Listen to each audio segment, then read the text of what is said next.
A Anvisa autoriza a venda do autoteste contra a Covid nas farmácias. Rio de Janeiro tem mais pessoas contaminadas do que no início da pandemia. Com tanta procura, começa a faltar remédio para a gripe em quase todo o país. Desemprego caiu em novembro, mas a renda média do brasileiro também. Reportagem mostra as mudanças das regras do Vale Refeição. Mato Grosso do Sul começa a se preparar para a chegada de um período de inverno rigoroso. Britânicos pedem que primeiro-ministro Boris Johnson seja punido por participar de festas durante a pandemia. E uma viagem aos lugares mais bonitos da cidade de Caravelas, na Bahia. Agora no Jornal das 22.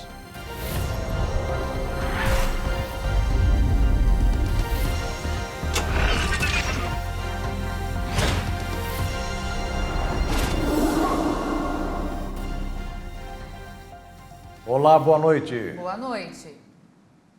A Anvisa autorizou hoje o uso de autotestes de Covid-19 no Brasil. A decisão foi unânime. A expectativa é de que os pedidos de registro dos exames comecem a chegar já na segunda-feira e que as farmácias possam iniciar as vendas poucos dias depois. A Anvisa decidiu aprovar o uso de autotestes para a detecção da Covid-19 no Brasil. A autorização vai liberar a comercialização dos exames em farmácias e estabelecimentos de saúde. Os testes, que podem ser feitos em casa, permitem realizar acompanhamento das condições da doença, como no caso de medição de glicose no sangue para pacientes com diabetes ou testes de gravidez. Mas, segundo a Anvisa, os exames não são conclusivos para o diagnóstico. No caso do coronavírus, o paciente que possui o kit realiza a coleta através da secreção do nariz ou da boca com um cotonete. Na sequência, a haste é introduzida em um processo químico e colocada para testagem. O resultado fica disponível em cerca de meia hora, indicando tanto o resultado positivo quanto negativo para a presença do vírus. O autoteste, já autorizado em países como os Estados Unidos, Reino Unido, Portugal e Itália, tem sido apontado como uma estratégia fundamental para o enfrentamento da doença. Especialistas defendem que, a partir do diagnóstico, é possível o tratamento, o distanciamento e o rastreamento de outras pessoas que podem ter sido expostas à infecção.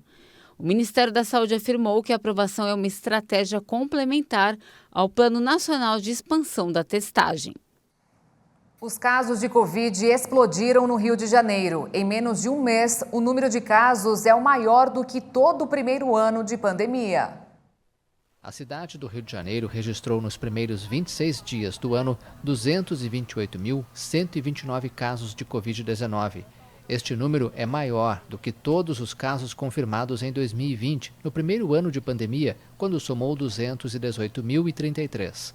O perfil epidemiológico foi atualizado nesta quinta-feira pela Secretaria Municipal de Saúde. Embora o número de casos tenha disparado por causa da variante Ômicron, mais contagiosa, o número de óbitos este ano é de 160.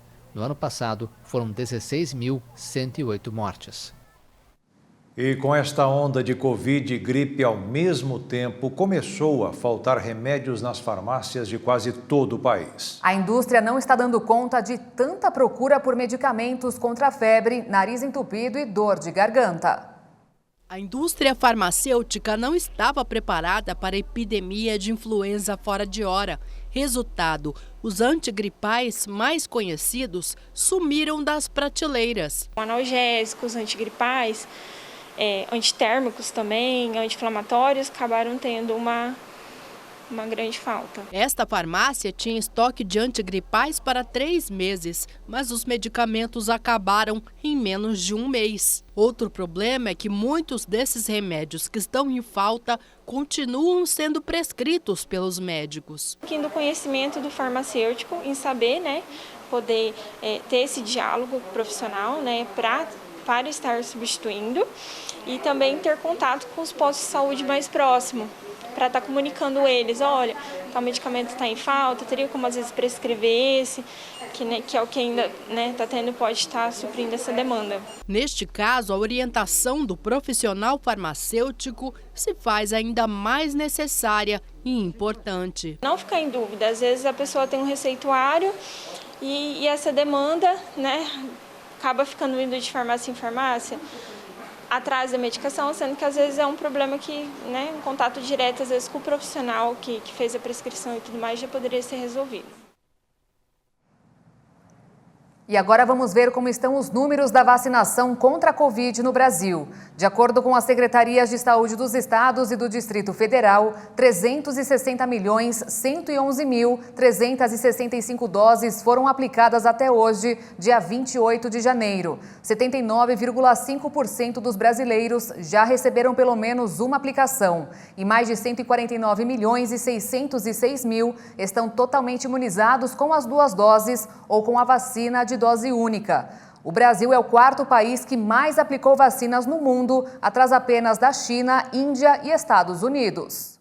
E veja a seguir, desemprego no Brasil caiu em novembro. E as mudanças que foram feitas no Vale Refeição interessam a milhões de trabalhadores.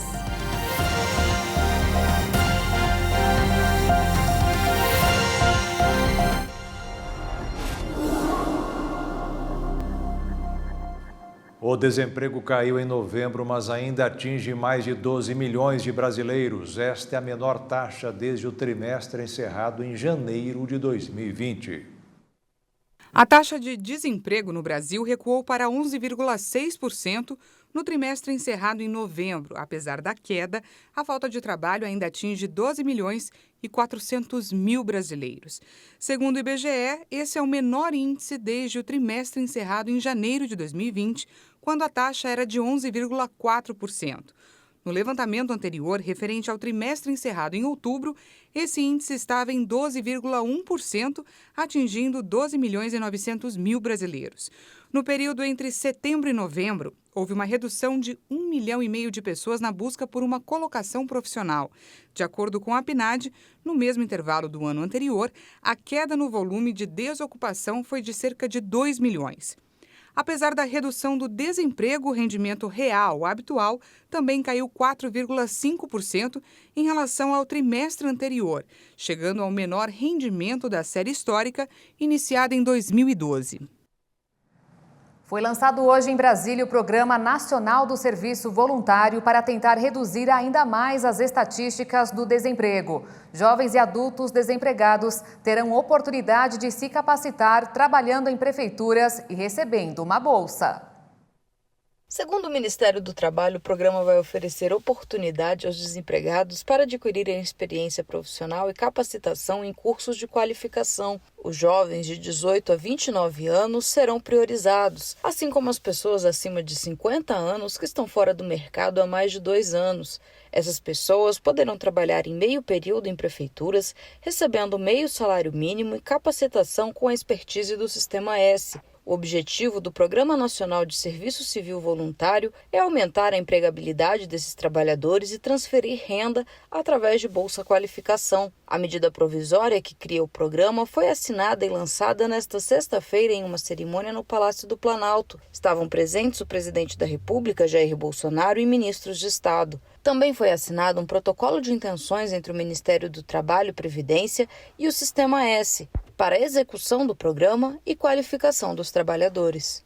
E eu quero agradecer, sim, o Senai, o SESC, o Senar, o Senac, por quê? E o Sebrae, porque os senhores, junto com os prefeitos municipais, vão, a partir de hoje, presidente, abrir uma porta de oportunidade.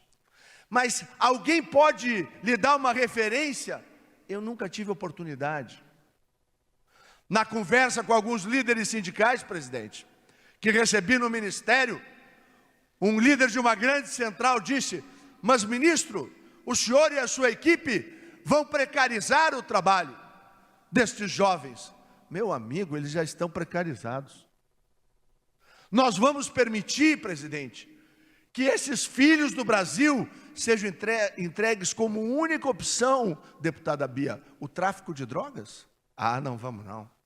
E é por isso, presidente, que a instituição hoje do Serviço Civil Voluntário abre uma porta extraordinária. A responsabilidade da Prefeitura, ministro Ramos, será garantir que pelo menos a cada semestre, cada uma dessas pessoas faça um curso de qualificação. Ao final de um ano, eles terão o seu desempenho e quando o João aparecer no serviço de recursos humanos de qualquer empresa e perguntarem para ele, presidente, ele vai dizer, está aqui o secretário de Educação da Prefeitura de Pojuca, meu querido Gilson, está lá, foi assíduo, cumpridor do seu dever, nunca faltou, excelente bolsista do programa. Aí o João vai lá na empresa e vai conseguir a vaga, porque ele já foi qualificado como recepcionista, ou foi qualificado como maître, ou foi qualificado como garçom, ou foi qualificado dentro das incontáveis capacitações que o Sistema S brasileiro tem. Entramos 21. Começou aqui a era das vacinas. O governo federal disponibilizou para todos os brasileiros, de forma voluntária, a vacinação. Dezenas de outras medidas foram tomadas. Outras estão em vias de serem externadas, tudo buscando o bem maior da nossa população. Quando pensavam que no ano retrasado perderíamos 10% do PIB, a nossa perda, que foi quase que unânime no mundo todo, foi surpreendente. Ficamos na casa dos 4%. Agora, tudo isso só é possível fazer quando tem pessoas ao seu lado que têm um compromisso com a sua pátria. Cada vez mais nós devemos levar para todos que não basta individualmente você ou eu estar bem. E o Brasil não estar bem. O Brasil estando bem, todos nós estaremos bem também. Todos nós teremos a oportunidade de melhorar as nossas vidas. E essa proposta, que hoje aqui se materializa na pessoa do Onyx Lorenzoni, é mais uma dessas muito bem-vindas.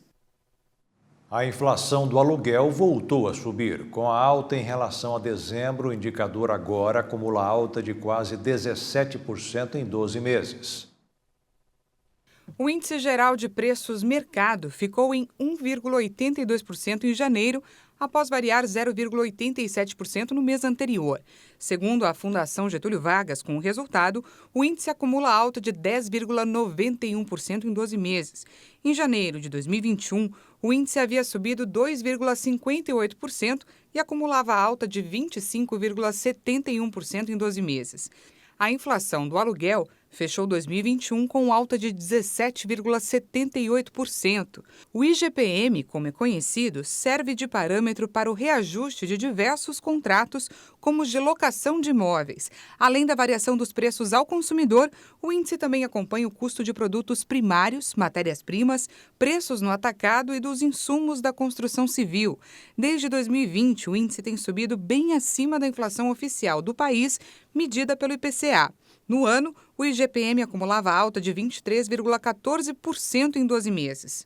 O IBGE divulgou nesta semana que a prévia da inflação oficial do país desacelerou para 0,58% em janeiro, após registrar alta de 0,78% em dezembro, mas o IPCA acumula alta de 10,20% em 12 meses. As novas regras dos vales refeição e alimentação do Programa de Alimentação do Trabalhador já estão valendo e agora as empresas têm 18 meses para se adaptar. Quando caem os créditos do Vale Refeição é aquela alegria. O bolso do trabalhador agradece e o estômago também. Só que na hora de pagar, nem sempre é possível usar o ticket. Neste aplicativo de restaurantes, por exemplo, muitas vezes a informação na hora de efetuar o pagamento é esta: Vale Refeição, não aceito nesta loja. Pelo aplicativo e também em lojas físicas, isso acontece muitas vezes e aí a pessoa é obrigada a trocar a forma de pagamento ou então o lugar onde comprar. Só que agora, essa situação começa a mudar, porque já está valendo o decreto do governo federal que estabelece que os vales refeição e alimentação devem ser aceitos em qualquer estabelecimento que receba esse tipo de pagamento independentemente da bandeira do cartão. Uma mudança que pode facilitar a vida de quem paga e também de quem recebe. As mudanças foram publicadas pelo governo federal em novembro do ano passado, como parte do decreto número 10.854, com o intuito de expandir o mercado das empresas de vale refeição e alimentação. O objetivo foi introduzir maior concorrência nesse mercado, permitir que novas empresas entrem nesse mercado e ofereçam novos serviços e, principalmente, recolocar o trabalhador no centro do Programa de Alimentação do Trabalhador. O Programa de Alimentação do Trabalhador tem mais de 45 anos de história. E hoje as refeições dos empregados movimentam cerca de 90 bilhões de reais por ano, que muitas vezes ficam concentrados em empresas de médio e grande porte que aceitam determinadas bandeiras. Mas agora, os trabalhadores terão liberdade de comprar onde quiserem, com o cartão que tiverem. Nos lugares mais próximos, nos mais baratos, não importa onde. Só que as empresas têm até maio de 2023 para se adequarem às novas regras impostas pelo decreto, que inclui outra novidade. Também passa a ser permitida a portabilidade de créditos acumulados do cartão de uma bandeira para outro, sem custo algum. É mais uma vantagem para o trabalhador. Encerrando mais uma semana, o dólar fechou em queda de 0,60%, no menor patamar em quase 4 meses, com a estabilização dos mercados globais e a recuperação de Wall Street no fim do dia, abrindo caminho para mais demanda por risco e vendas da moeda norte-americana. Com isso, o dólar encerrou o dia cotado em R$ 5,39 na venda.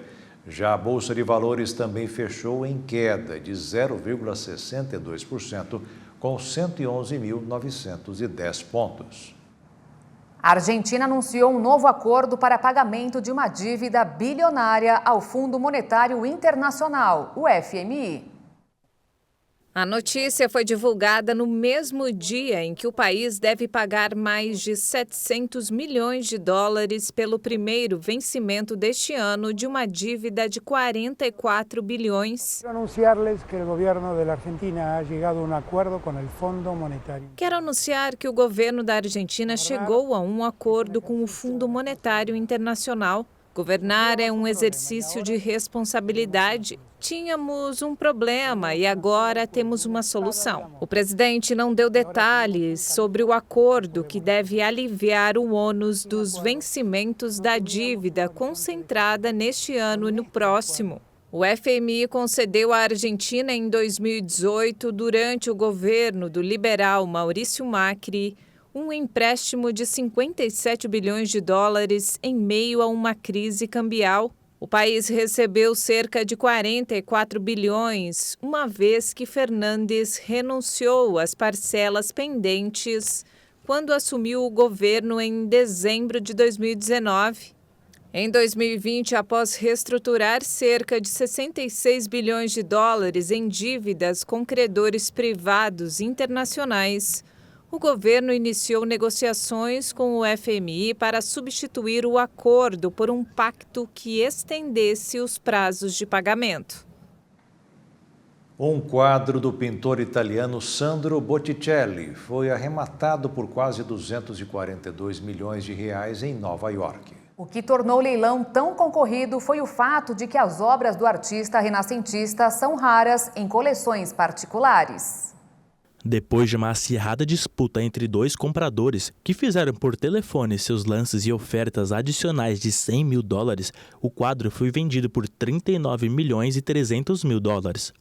Com as taxas e comissões, o valor final chegou a 45 milhões e 410 mil dólares.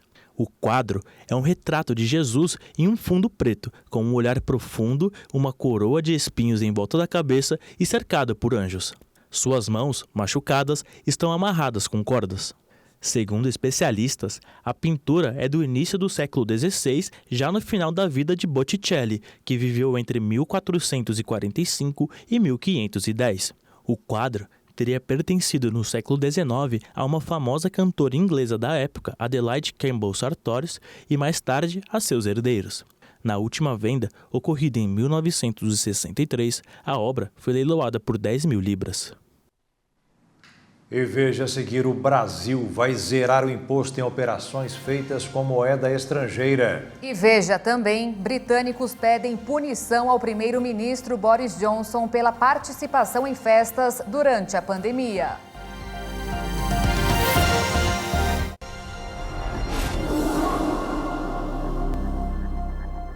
O número de pedidos de dinheiro emprestado nos bancos bateu recorde no ano passado, tanto empresas como pessoas físicas. Metade das famílias brasileiras encerrou o ano passado com dívidas para pagar. Os números apresentados pelo Banco Central mostraram que muita gente tem deixado de quitar determinadas contas por causa do momento econômico ruim que o país atravessa, com índice de desemprego ainda alto e salários em baixa, o que diminui o espaço para ajustar o orçamento. Mais de 50% dos brasileiros tinham algum tipo de dívida para acertar no final de dezembro. As empresas entraram na fila dos empréstimos e, com isso, o volume aumentou 16,5%. Atualmente, a conta total para pagar nos bancos é de quase 4 trilhões e 700 bilhões de reais. E quem precisou de empréstimo teve que pagar elevadas taxas de juros. Para se ter uma ideia, em dezembro, a média dos juros cobrados no rotativo do cartão de crédito atingiu quase 350%, o mais elevado desde agosto de 2017. Quem utilizou o saldo do cheque especial também se deu mal, pois a tarifa fechou 2021 em 127%. E a taxa do crédito pessoal não consignado também aumentou, atingindo 85% em dezembro. O encarecimento dos empréstimos apenas reflete a política adotada pelo Banco Central, que, para tentar segurar a inflação, aumentou gradativamente os juros. Em janeiro do ano passado, a taxa Selic estava em 2%. No final do ano, foi fixada em 9,25% e, na primeira reunião marcada para a semana que vem, deverá subir um pouco mais. E na contramão das estatísticas recentes sobre o desemprego no país, que apontaram redução, os 5 maiores bancos do país encerraram mais de 15 mil postos de trabalho durante a pandemia de Covid-19. No total, quase 2.200 agências foram fechadas no período. A redução de agências e de postos de trabalho ocorre em meio ao aumento dos canais digitais de pagamento.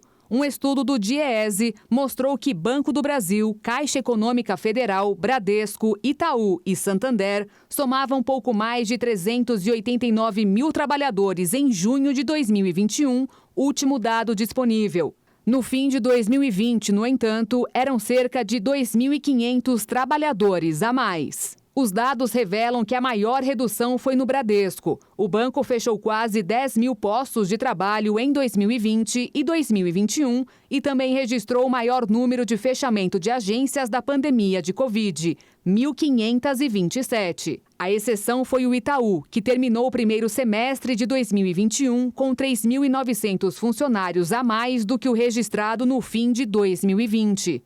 Já a Caixa Econômica Federal acumula um saldo negativo de 294 funcionários na pandemia de Covid, mas deve reverter esse resultado em breve. O Banco Público reduziu o quadro de pessoal em 2020, mas fez 7.700 contratações em 2021 para suprir a demanda do auxílio emergencial e deve contratar mais 1.000 funcionários.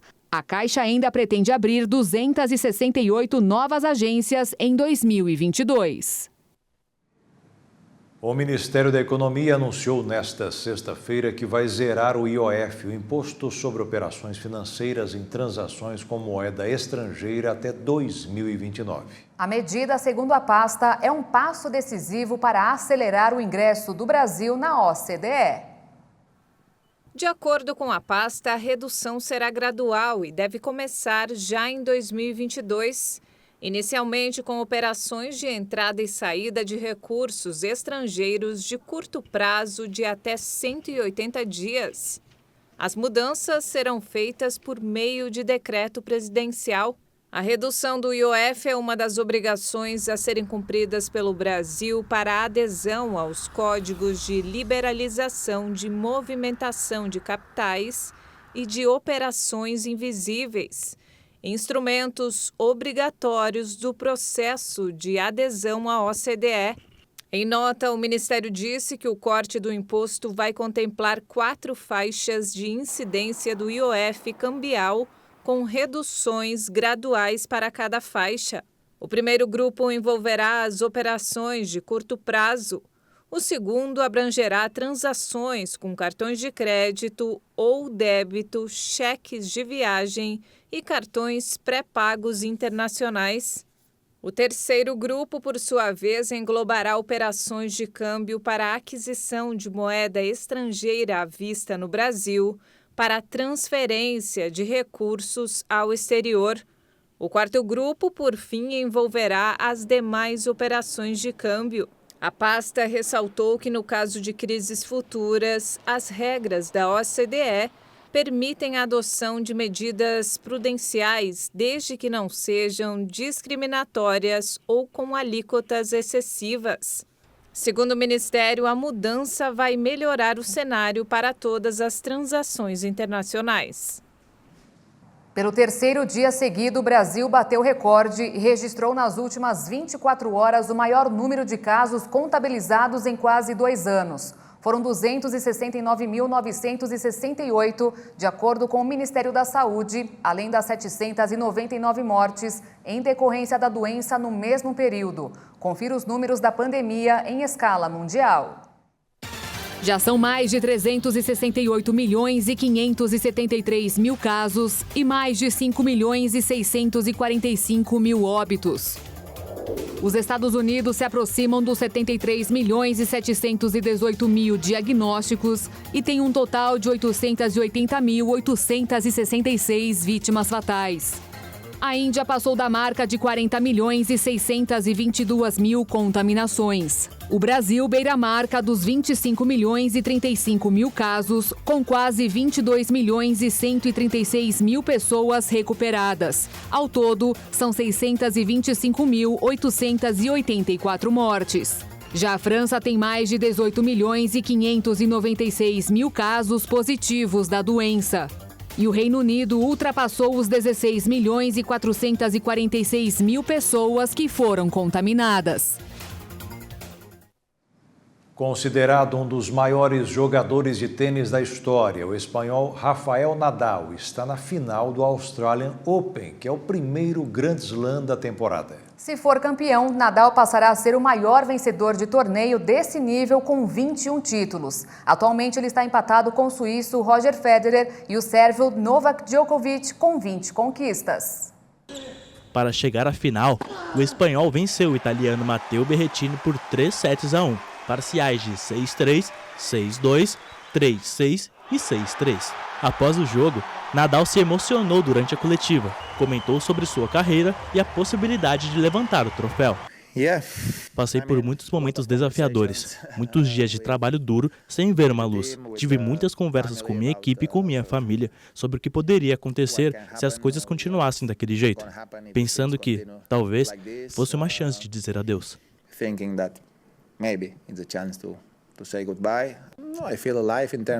Sinto-me vivo em termos de minha vida no tênis, em termos de minha carreira no tênis.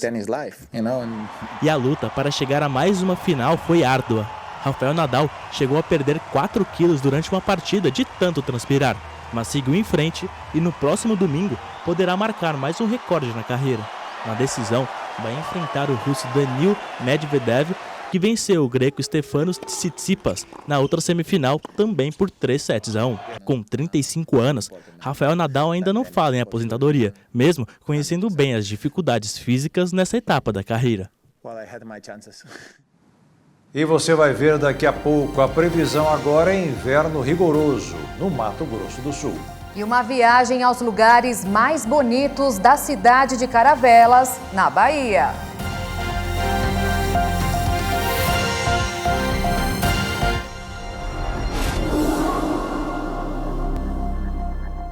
Uma pesquisa da Embrapa indica a possibilidade de geada para junho no Mato Grosso do Sul. A previsão é que a temperatura mínima seja de 4 graus negativos na região sul, apesar do calor intenso que está fazendo neste verão. Estamos no verão e já tivemos registro de sensação térmica que chegou a 43 graus em Jardim e Itaquiraí no último dia 18. E nesse contexto, a Embrapa emitiu um alerta de inverno rigoroso com temperaturas abaixo de 4 graus já para junho. Uma pergunta que se faz é, por que um alerta de inverno rigoroso agora, se ainda estamos no verão, que termina apenas em 20 de março e há ainda o outono? E quem responde a essa pergunta é o pesquisador da Embrapa. Todo mundo quer saber de chuvas. Vai chover? Tem a previsão do tempo dizendo se vai chover ou não, né? Mas para o campo é muito importante já em janeiro saber se no período do outono e inverno, quando a gente tem problemas com frio extremo, ou seja, geadas, se isso vai acontecer. Quanto antes nós pudermos saber, melhor, porque a possibilidade de se planejar ela é muito maior daí. E o frio intenso já deve ser sentido no fim do outono, quando há previsão de geada. Quanto antes essas geadas acontecerem, elas podem impactar mais a produção no campo. Para este mês de junho de 2022, o sistema de previsão desenvolvido pela Embrapa, ele sinaliza que existe uma possibilidade grande de gear, e isso é uma consequência do fenômeno Laninha que se faz presente. A probabilidade de gear é de 75% e a menor probabilidade, que é de 25%, é a probabilidade de não gear. O pesquisador ainda explica que o estudo foi feito em uma região específica do estado. Calibrada para a região de Dourados, no Mato Grosso do Sul. Então é uma previsão regionalizada, ou seja, nós estamos falando da região sul do estado do Mato Grosso do Sul, que nesse estado em questão é a região que é mais vulnerável às geadas. Nesse contexto, é importante fazer um alerta especialmente aos produtores rurais. Escolher qual a cultura que vai entrar no campo, eventualmente substituir uma cultura mais sensível ao frio por outra que seja mais tolerante,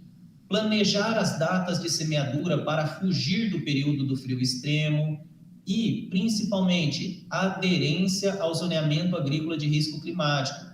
Todo o crédito rural, o seguro rural, está ligado à aderência ao zoneamento de risco climático. E estas constantes mudanças no tempo provocam situações extremas, como já aconteceu em outras regiões do país com as tempestades de verão. Mas passada a tormenta, a hora é de reconstrução. Para auxiliar nos momentos de dificuldade, é necessário contar com a ajuda de alguns parlamentares, como o deputado federal Davi Soares, que foi ao interior paulista garantir um instrumento para a pavimentação de estradas.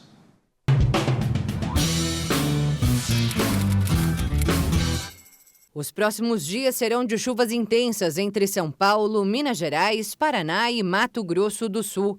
As informações do IMET dão um alerta a quem já sofreu tanto com os temporais deste começo de ano. No estado de Minas Gerais, um dos mais castigados pelas chuvas de 2022, cerca de 127 mil produtores rurais foram impactados, segundo o levantamento da empresa de assistência técnica e extensão rural. E determinadas qualidades de hortaliças, elas não adaptam bem com muita chuva, entendeu? Inclusive a americana, essa crespa, alface, a chicória, então ela deu bastante perca mesmo. Diante do cenário atual, a previsão é de queda na agropecuária, um dos setores que mais crescem no PIB brasileiro. O alto volume de chuvas provocou transtornos também em estradas rurais e causou muita dificuldade para quem mora ou precisa transitar por esses locais.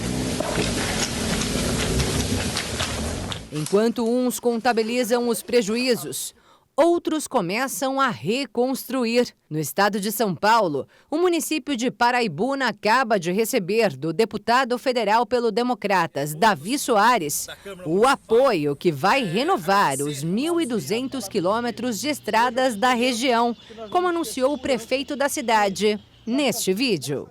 Então, recebendo aqui Paraibuna, deputado federal Davi Soares, que é o deputado responsável por trazer essa máquina para o nosso município, uma máquina motoniveladora, a máquina que acerta as estradas rurais, algo muito importante, principalmente para o município, com as características de Paraibuna, que tem mais de 1.200 quilômetros de estradas rurais. Da região do Vale é o segundo maior município em extensão territorial, em extensão de estradas.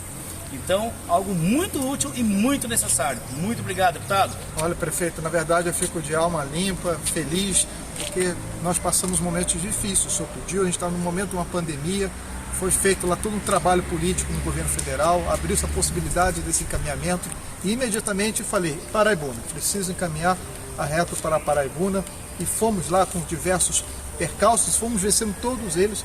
Quero agradecer ao senhor, a sua equipe técnica, a todos os vereadores aqui envolvidos e a outros que por algum momento não puderam participar.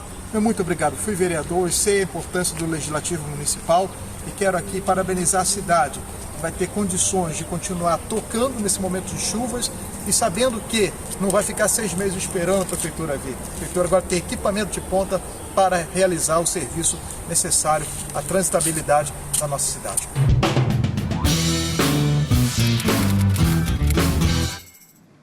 A histórica cidadezinha baiana de Caravelas é a porta de entrada para o Parque Nacional Marinho de Abrolhos. De seu cais partem os barcos que levam ao arquipélago, considerado um dos melhores pontos do mundo para a prática do mergulho. E não é para menos, viu, Jaqueto? As águas cristalinas da cidade, onde a visibilidade chega a 20 metros de profundidade, escondem milhares de espécies marinhas, além de naufrágios e uma diversidade de corais só observadas na região. A pequena cidade de Caravelas foi uma das primeiras regiões do país a serem visitadas pelos navegadores de Portugal no ano de 1503. Porém, a vila começou a ser erguida em 1581 às margens do rio Caravelas e em 1700 se tornou município. Dizem que aqui não existe mar, porém, Caravelas tem mar sim. A praia está localizada na região da Barra, um distrito do município, a cerca de 10 quilômetros do centro. Caravelas, ela tem, primeiro, uma cultura, né? A gente tem uma cultura muito forte, muito grande. A gente tem um centro histórico, que a gente tem essa parte de igrejas, né? Que é muito forte, muito antigas, muito bonitas. E a gente tem os passeios, que a gente chama que é o carro-chefe. E que hoje em dia a gente trabalha, não é só Abrolhos, porque eu acho que Abrolhos hoje a gente tem uma região que já trabalha bastante. Então a gente já é o nosso carro-chefe. Mas Caravelas em si, ela tem o Parcel das Paredes, que hoje é um carro-chefe, porque ele fica mais próximo do que Abrolhos. Então é também uma região de corais, então as pessoas vão para mergulhar, enfim, é uma praia muito bacana também. Então a gente trabalha Parcel, trabalha Mangue, trabalha Pontal do Sul também. Tudo são passeios bacanas também. Recentemente o município inaugurou um novo pier. No local é realizado o atendimento ao turista. A gente chega em Caravelas, vocês vão procurar a Barra, que é um distrito, bem pertinho, não é nada, tudo é bem pertinho. Então procura o Pier da Barra, a gente tem um ponto de turista ali, então eles estão abertos, estão esperando vocês para atender, para dar informação de passeios, tudo direitinho. De Caravelas partem diariamente embarcações em direção ao arquipélago de Abrolhos, a cerca de 70 quilômetros da costa. O parque é detentor da maior formação de corais do Atlântico Sul, sendo um dos melhores pontos de mergulho do país. Se você prefere terra firme, há a opção de conhecer as belezas das ilhas no centro de visitação do Parque Nacional de Abrolhos. No local, há uma réplica da baleia jubarte, que todos os anos, devido às águas quentes do arquipélago, escolhe a região para se reproduzir entre os meses de maio e novembro.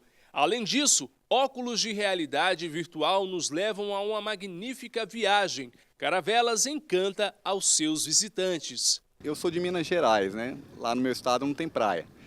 Moro em São Paulo, hoje em dia. Conheço as praias lá do litoral de São Paulo, que é bem um pouco diferente, né? Assim, é a parte da vegetação, da coloração da água, né? Lá em São Paulo, por exemplo, não tem os coqueiros que tem aqui, né?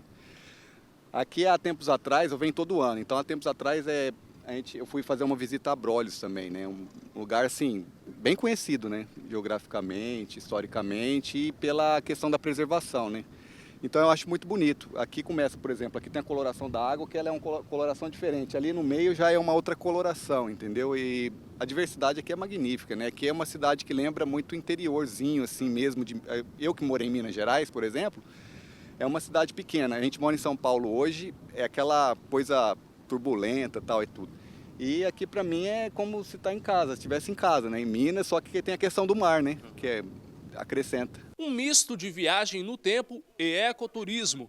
O passeio pelo centro histórico da cidade, com suas construções coloniais datadas do século XIX, além das casinhas antigas e a cultura, atraem. Tem o centro, né, de Caravelas, que lembra um pouco também as cidadezinhas históricas de Minas Gerais, né, Ouro Preto, Mariana, Diamantina, né, que são cidades assim que tem aquela preservação dos casarões antigos, coloniais, né, na época da colonização.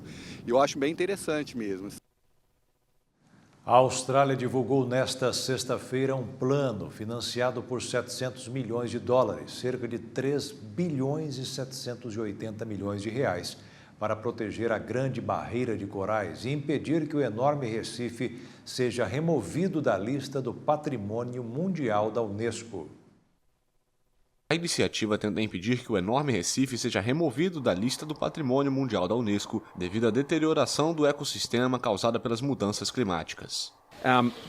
O Recife sempre foi uma prioridade para o governo. Tem sido uma prioridade porque sabemos o quão importante é para a vida das pessoas do estado de Queensland. É importante para seus meios de subsistência, mas também para seu modo de vida. Apesar do valor do investimento, o Conselho Climático, um grupo de pressão ecologista, afirmou que o pacote é como colocar um band-aid em uma perna quebrada. Quando as Nações Unidas ameaçaram em 2015 rebaixar a Grande Barreira de Corais, a Austrália criou o Plano Recife 2050 e canalizou bilhões de dólares para sua proteção. Acredita-se que essas medidas tenham desacelerado a taxa de declínio, mas grande parte do maior ecossistema de corais do mundo já está danificado. Um estudo recente indicou que 98% do Recife foi afetado por branqueamento desde 1998. A Casa Branca tem um novo morador. O presidente Joe Biden finalmente cumpriu mais uma de suas promessas: ter um gato, ou melhor, uma gata. Olha só. A presença de uma nova moradora na Casa Branca pode trazer um pouco de leveza em meio a dias difíceis. Trata-se da gata Willow, que foi apresentada no Twitter pela primeira-dama Jill Biden. Ela e o presidente Joe Biden já haviam dito que levariam um felino para a residência oficial. A notícia leve é algo que a Casa Branca precisa em meio à tensão com a Rússia, a alta inflação e os casos de Covid. Willow tem algumas habilidades políticas sérias. Com 2 anos de idade, ela foi criada em uma fazenda na Pensilvânia, marco zero da eleição presidencial acirrada. O animal foi visto pela primeira vez em 2020, quando pulou no palco onde a futura primeira-dama estava em campanha. Michael La Rosa, secretário de imprensa de Jill, afirmou que Willow está se instalando na Casa Branca com seus brinquedos favoritos, guloseimas e muito espaço para explorar. A gata se junta a 2 cães que já vivem no local. E veja como foram alguns dos testemunhos de pessoas que saíram vitoriosas. Oh, glória, nós damos glória, ele vem para mudar a nossa história. Você foi o quê, amigo? Missionário, desde ontem eu tava com uma dor nesse dedo aqui. Quando fazia esse movimento, eu sentia como se parece que tava deslocado. Mas não tava, né? Mas era uma dor. E agora foi muito difícil, agora desapareceu. Glória a Deus. E você, amigão? Eu tive um acidente em casa faz 2 anos e 4 meses. Inclusive, eu vim aqui com a bengala. Que eu não andava sem essa bengala. Eu faço uma campanha em casa com o programa do Senhor, no Canal 9. E graças a Deus, Deus tirou a bengala. Eu não andava sem ela, só andava com ela. Mas agora, graças a Deus, está aberta ainda, meu machucado. Mas Deus está me curando. Cada dia passa, Deus está me dando uma vitória. Já anda sem bengala? Jesus. Já ando sem a bengala, você. Amém. Glória a Deus. Que bonito. Você ali foi o quê? Então, eu tava com as pontadas aqui no nervo asiático, mas eu consegui dar a volta da vitória e passou. Ficou boa. Lá em cima foi o quê? Eu estava com torcicolo. Depois da volta da vitória, graças a Deus, estou bem. Você estava há quanto tempo com esse torcicolo? Há uns 2 dias. 2 dias. A Bíblia diz, não temas porque eu sou contigo, não te assombro porque eu sou teu Deus, eu te ajudo, eu te esforço, sustento com a destra da minha justiça. Então, Pai, isso é para mim. Mas me ajuda aqui agora. Dá um pouquinho, você sente forte. Então é agora que eu vou tomar posse da bênção.